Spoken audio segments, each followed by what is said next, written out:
Hello guys, welcome back to a new blog. तो आज हम लोग जा रहे हैं दिल्ली घूमने। ऑलरेडी हम लोग हो चुके हैं, जस्ट अभी थोड़ी देर बाद निकलेंगे। Sorry about the mess in the background. तो चलिए आपको बाहर का नज़ारा दिखाते हैं। होटल का रूम में तो विंडो है नहीं, साइड में विंडो से दिखाते हैं। बारिश हो रहा है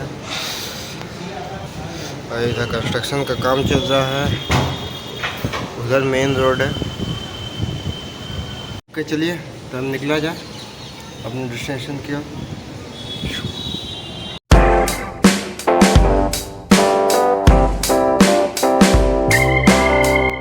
हम लोग सबसे पहले ब्रेकफास्ट करके होटल से दिल्ली मेट्रो की ओर चल पड़े और फिर मेट्रो करके सबसे पहला पॉइंट हमें जाना था कुतुब मीनार।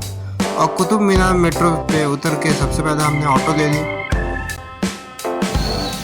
ये हम लोग पहुंच गए हैं कुतुब मीनार।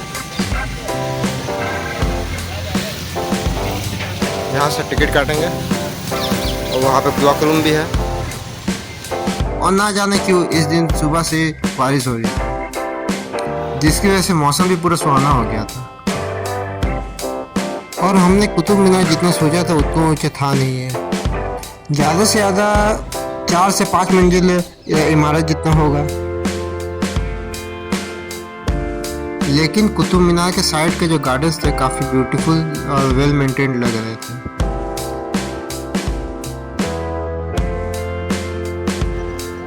और यहाँ कुतुब मीनार के अलावा काफ़ी सारे मॉन्यूमेंट्स भी थे और काफ़ी सारे एंशिएंट रूइंस भी थे, जिसको कहा जाता है कि पुराने खंडर।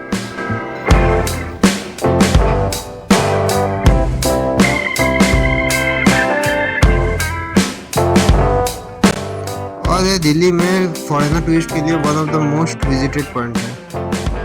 और यहाँ आके भी ऐसा ही लग रहा था, क्योंकि चारों तरफ फॉरेनर टूरिस्ट ही भरे हुए थे। कोई जापान से आया हुआ था, कोई अफ्रीका से आया हुआ था, कोई अमेरिका से आया हुआ था। लगभग फॉरेनर टूरिस्ट यहाँ पे भरे पड़े थे।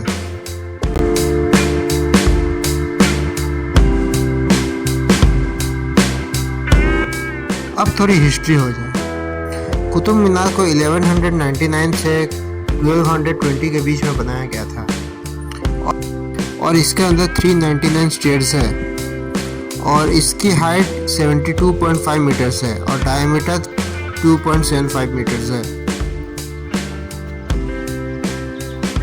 और ये कुतुब मीनार का कॉम्प्लेक्स काफ़ी बड़ा था। यहाँ पे कुतुब मीनार के साथ साथ काफ़ी सारे एंशिएंट मॉन्यूमेंट्स भी थे। और कुतुब मीनार को पूरा घूमने में लगभग आपको 1 से 2 घंटे का समय लगेगा।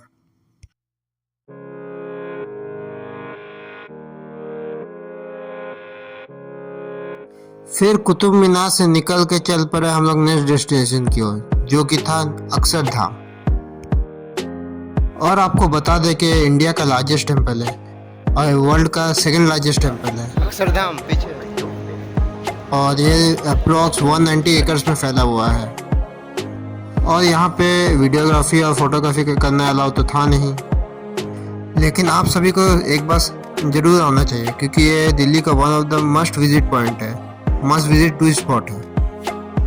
और आप अंदर जाके देखेंगे तो आपको पता चलेगा कि मैं क्यों कह रहा हूँ। अक्षरधाम को पूरा घूमने में लगभग आपको 2 से 3 घंटे का समय लग जाएगा।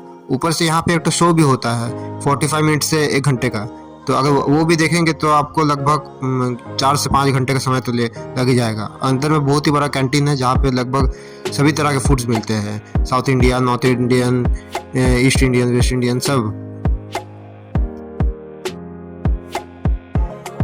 और अक्षरधाम घूमने के बाद हम लोग चल पड़े अपने नेक्स्ट डेस्टिनेशन की ओर, जो था लोटस टेम्पल। और ये लोटस टेम्पल कलकाजी मेट्रो के पास था।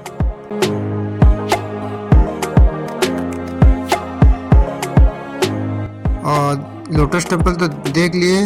और लोटस टेम्पल के बारे में आपको बता दें कि लोटस टेम्पल एक्चुअली में एक ऑडिटोरियम है। पता नहीं किसी पर्पस से इसको बनाया गया था, और जिसका शेप पूरा लोटस के, एक लोटस जो फ्लावर है हम लोग का, जो कि नेशनल फ्लावर है, उसके शेप में बनाया गया है। और ये साल 1986 में बन के कंप्लीट हुआ था।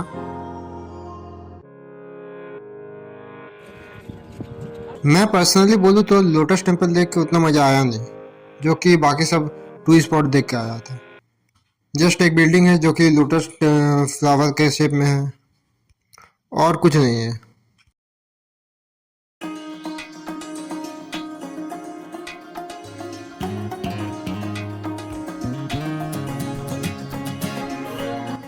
फिर हम लोग चल पड़े अपने नेक्स्ट डेस्टिनेशन की ओर, तो वो था रेड फोर्ट ऑफ इंडिया। सबसे पहले हमने जाकर टिकट लिया, फिर हमने एंट्री की, और रेड फोर्ट में तो इतनी भीड़ थी कि देख के तो पागल ही हो गए हम, कि वो भी वीकडेज में इतनी ज़्यादा भीड़ थी।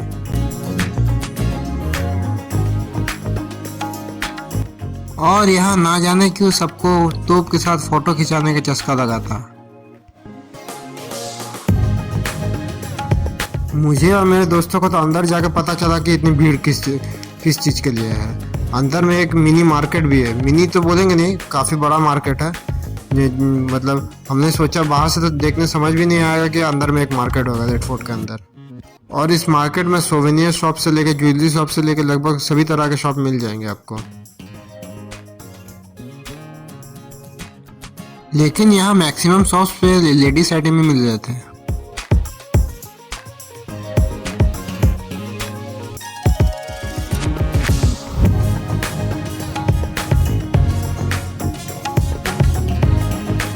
और मार्केट प्लेस ख़त्म होने के बाद हम लोग जब मेन एरिया में पहुँचे तो हम लोग तो देख के दंग रह गए कि इसका एरिया इतना बड़ा है। फिर हमने गूगल किया तो पता चला कि रेड फोर्ट के अंदर में जो पूरा एरिया है वो 255 एकर्स में फैला हुआ है।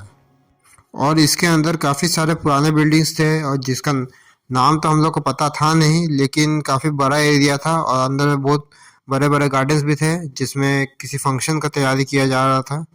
प्लस अंदर में कैंटीन भी था।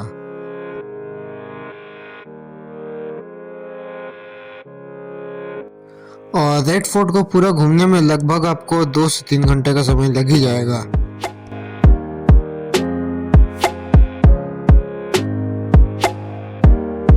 और रेड फोर्ट पूरा घूमने के बाद हम लोग चल पड़े अपने नेक्स्ट डेस्टिनेशन की ओर, जो कि था इंडिया गेट। और शाम हो गई थी और हम पहुंच गए थे इंडिया गेट देखने, और उसके जस्ट सामने था राष्ट्रपति भवन। आप सभी को दिख रहा होगा।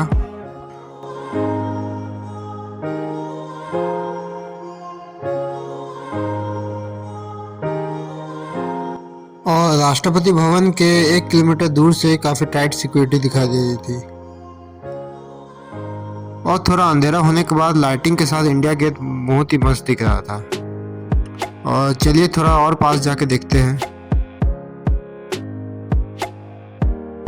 और ये शाम का व्यू देखिए, स्काई कितना मस्त लग रहा है।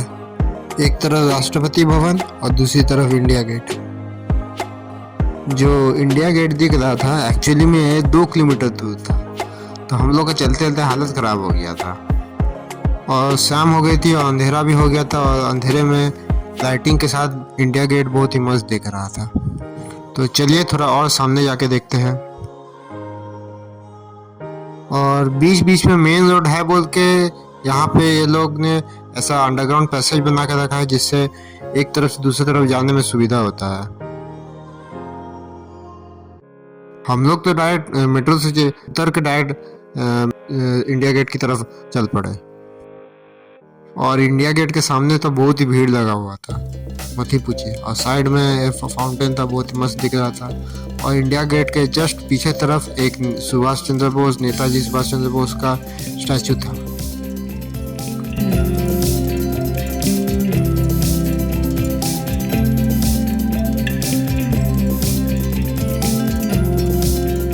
और इंडिया गेट घूमते घूमते रात हो गई थी, तो हम लोग निकल पड़े। इंडिया गेट घूमने के बाद हम लोग को नेक्स्ट डेस्टिनेशन जाना था, जो कि था चांदनी चौक मार्केट।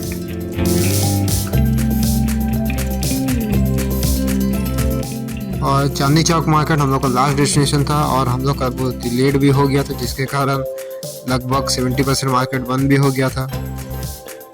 और स्टेशन के सामने इक्का दुक्का सब स्ट्रीट वेंडर सब खुला हुआ था, और बाकी सब मेन जितने भी दुकान थे वो तो बंद ही हो गए थे। तो मैंने तो पराठे वाले गली में जाके वहाँ से बढ़िया छोले कुलचे खा लिए थे, और मेरे दोस्तों ने तो दूसरे कुछ ऐसे उन्होंने खाए थे।